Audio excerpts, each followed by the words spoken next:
Hello guys and welcome to another lecture on C programming. Today we're going to talk about pointers. তাহলে pointer জিনিসটা কি? Well, pointer হচ্ছে এক ধরনের variable যেখানে আপনি অন্য ভ্যারিয়েবলের মেমরি অ্যাড্রেস সেভ করতে পারবেন। জিনিসটা এখন একটু কমপ্লিকেটেড মনে হচ্ছে, so let me break it down for you. আমরা যখন কোনো ফাংশনে বিভিন্ন ধরনের আপনার ভ্যারিয়েবল ডিক্লেয়ার করে থাকি, যেমন ধরেন আমি মেইন ফাংশনের ভিতরে এখানে ইন্টিজার আই একটা ভ্যারিয়েবল ডিক্লেয়ার করলাম।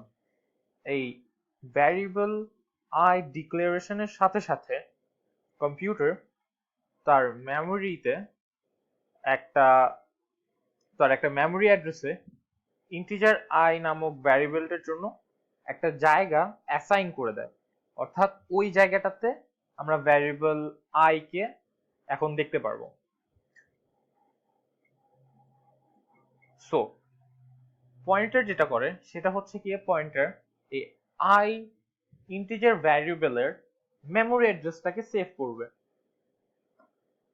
তাহলে এই ইন্টিজার আই কম্পিউটারের মেমোরির যে লোকেশনে আছে, পয়েন্টার দ্বারা আমরা ওই লোকেশনটা জানতে পারবো, ওই মেমোরি অ্যাড্রেসটা আমরা জানতে পারবো। পয়েন্টার শুধুমাত্র একটা ভ্যারিয়েবলের মেমোরি অ্যাড্রেস জানে না, সে চাইলে ওই ভ্যারিয়েবলটার ভিতরে, অর্থাৎ যেই ভ্যারিয়েবলটার মেমোরি অ্যাড্রেস সেভ করা হয়েছে সেই ভ্যারিয়েবলের ভিতরে যে ভ্যালুটা আছে ওটাকে চাইলে সে ম্যানিপুলেশন করতে পারে। ম্যানিপুলেশন মানে হচ্ছে ভ্যালুটাকে নিয়ে সে চেঞ্জ করতে পারবে, সেটা এডিশন হতে পারে, সাবট্রাকশন হতে পারে, মাল্টিপ্লিকেশন হতে পারে, যে কোনো ধরনের চেঞ্জ হতে পারে। সো আমরা এটাকে বলবো manipulation mostly. So let's get started.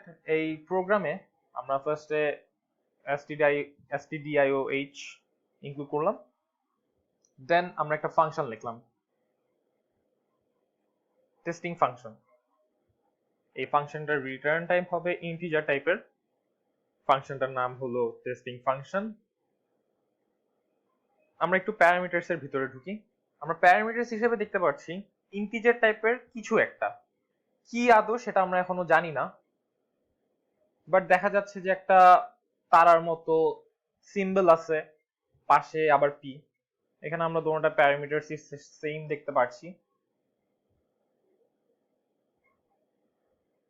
আমরা যখন কোনো পয়েন্টারকে ডিনোট করতে চাবো, মানে আমরা কোনো পয়েন্টার বুঝাতে চাবো, তখন আমরা একটা স্টার চিহ্ন, এখানে আমরা যেমন এই স্টার চিহ্নটা দেখতে পাচ্ছি, আমরা আপনার বুঝার সুবিধার্থে আমি স্টার দিছি, এই স্টার চিহ্নটা ইউজ করতে হবে, তারপর আমরা পয়েন্টারের নামটা দিব। এভাবে আমরা পয়েন্টার ডিক্লেয়ার করি বা পয়েন্টার ডিনোট করি। তো আমরা মেইন ফাংশনের ভিতরে ঢুকি, আমরা দেখতে পাচ্ছি আই নামক একটি ইন্টিজার ডেটা টাইপের ভ্যারিয়েবল আছে, যেটার মান আমরা 5 অ্যাসাইন করেছি এখানে এই লাইনটাতে। সেকেন্ড লাইনে আমরা এই লাইনটাতে দেখতে পাচ্ছি যে টেস্টিং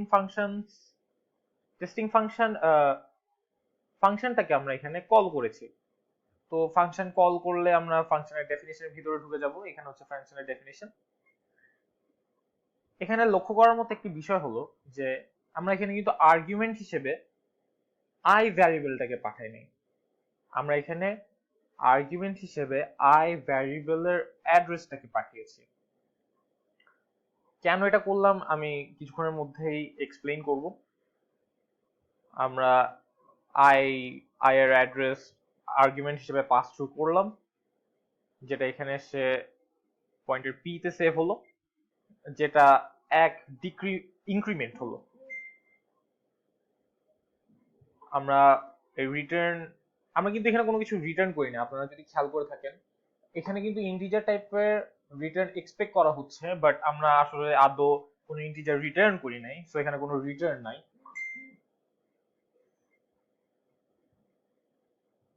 আমরা এখানে থার্ড লাইনে দেখতে পাচ্ছি আই এর ভ্যালু প্রিন্ট করা হচ্ছে। এখন এটা যদি আমরা গত লেকচারগুলোতে যেটা দেখেছি ওইভাবে যদি আমরা এটা প্রিন্ট করতাম, আই এর ভ্যালু কত হওয়ার কথা ছিল আপনাদের কি মনে হয়? ইয়েস, আই এর ভ্যালু এখানে 5 হওয়ার কথা ছিল। প্রিভিয়াস রুলস যদি আমরা ফলো করতাম এখানে i এর মান 5 হতো, কারণ এখানে আমরা কোনো কিছু রিটার্ন করি নাই। এবং আমি প্রিভিয়াস ভিডিওতে বলেছিলাম যে আমরা যখন কোনো ভ্যারিয়েবলকে চেঞ্জ করব, সেটা যদি মেইন ফাংশনের বাইরে হয়, সেটা যদি আমরা রিটার্ন না করি, তাহলে ওই চেঞ্জটা শুধুমাত্র ওই ফাংশনটার ভিতরে আবদ্ধ থাকবে, মেইন ফাংশনে হবে না। আমি এখন আরেকটু ডিটেলসে বলি। যেমন ধরেন আমরা এই টেস্টিং ফাংশনটার ভিতরে একটা ভ্যারিয়েবল এখানে পাস থ্রু হলো, এই প্যারামিটারস এর মাধ্যমে ধরেন এই ফাংশনের ভিতরে একটা ভ্যারিয়েবল পাস থ্রু হলো মেইন ফাংশন থেকে।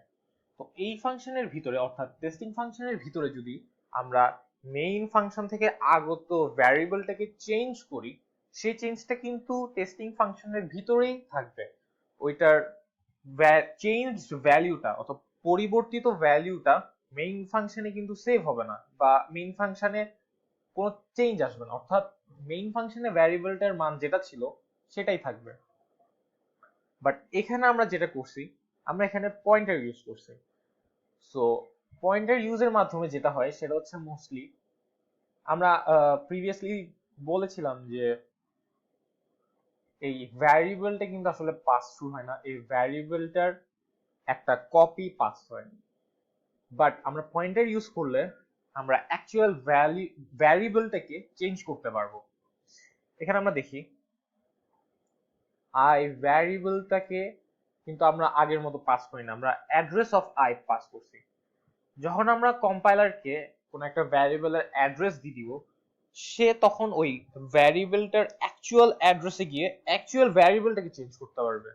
এখানে কিন্তু আসলে আমরা কোনো কপি পাস করি নাই, আমরা অ্যাকচুয়াল অ্যাড্রেস পাস করছি আই ভ্যারিয়েবলের, যেটা পয়েন্টার পি তে সেভ হয়েছে।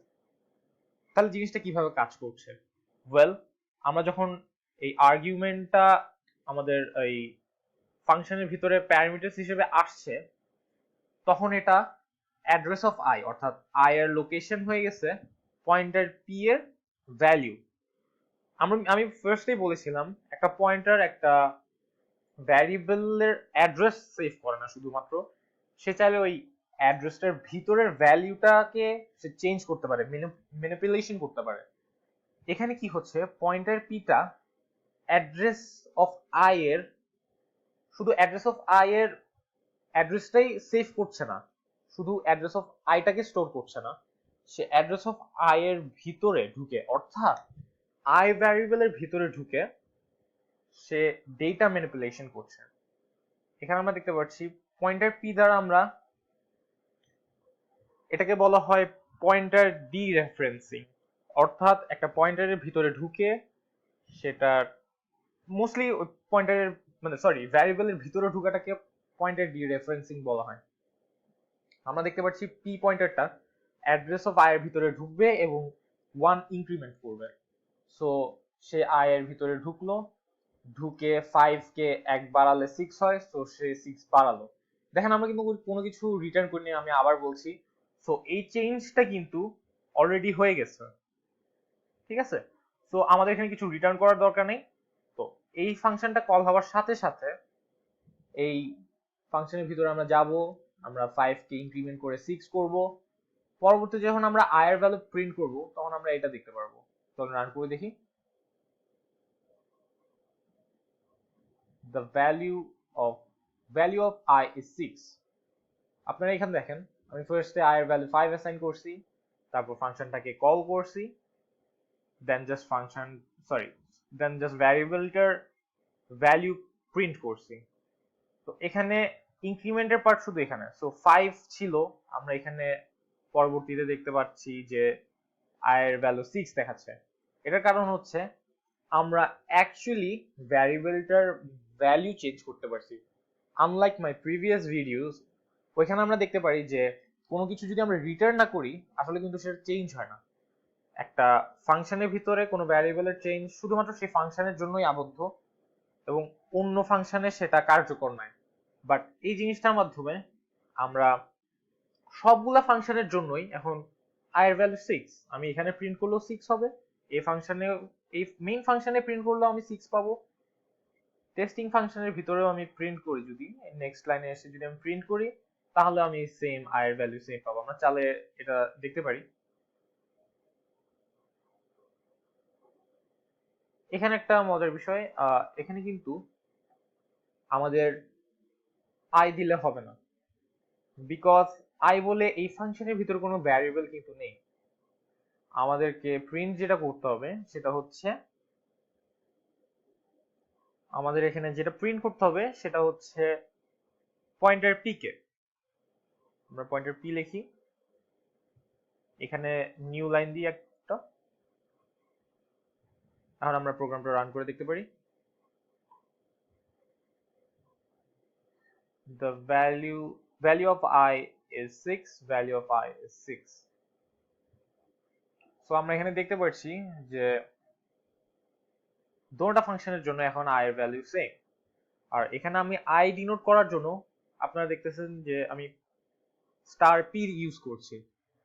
তাহলে I এবং স্টার পি সেম জিনিস, বিকজ স্টার পি যেটা করে I এর ভিতরে ঢুকে I এর ভ্যালুটাকে নেয়। আর আমরা যদি এমনি নর্মালি I বলি, তখন I বলতে আমরা I এর ভ্যালুটাকে বুঝাই। সো আমরা একটা ভ্যারিয়েবলের ভ্যালুকে আমরা দুইভাবে এখন অ্যাক্সেস করতে পারছি। ভ্যারিয়েবলটার নাম সরাসরি বলার মাধ্যমে এখানে, অথবা ওই ভ্যারিয়েবলটার দিকে যে পয়েন্টার পয়েন্ট করছি আমি সেটার মাধ্যমে। So thank you guys. I hope this was something helpful for you.